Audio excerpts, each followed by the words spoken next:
In today's video, I'm going to teach you how to black screen in Teamviewer. By the end of our brief walkthrough, you'll know exactly how to achieve this feature in just a few minutes, providing an added layer of privacy and security during your remote sessions. So, let's dive right in. First, you'll want to start by launching the Teamviewer application on your local machine. Just find the Teamviewer icon on your desktop or in your Applications folder and give it a double click.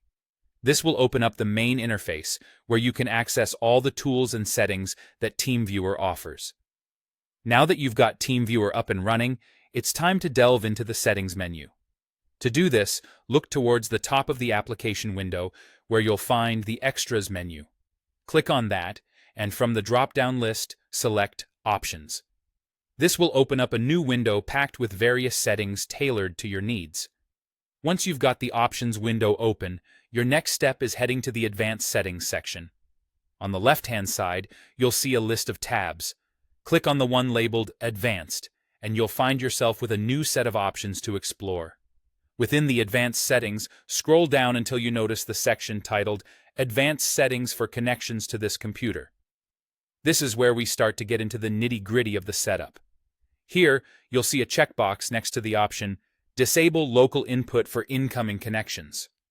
By checking this box, you prevent any input from the local keyboard and mouse when others are remotely connected to your machine. Just below that, you'll notice another checkbox for Enable Black Screen for Incoming Connections. Make sure to tick that box as well. This is the feature that ensures your screen goes black on the remote system, which boosts privacy by obscuring what is being displayed on your screen.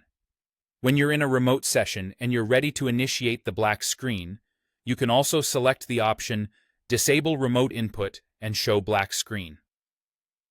This is available in your remote session toolbar, allowing you to easily activate it during an active session.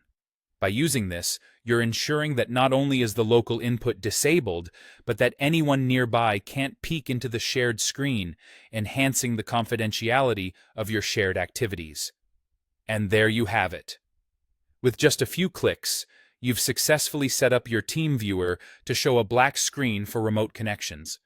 This is a fantastic feature that offers both enhanced security and peace of mind while sharing or accessing remote systems. Thanks for tuning in, and I hope this guide helps make your remote working experience smoother and more secure. If you found this helpful, don't forget to like and subscribe for more tutorials. See you next time.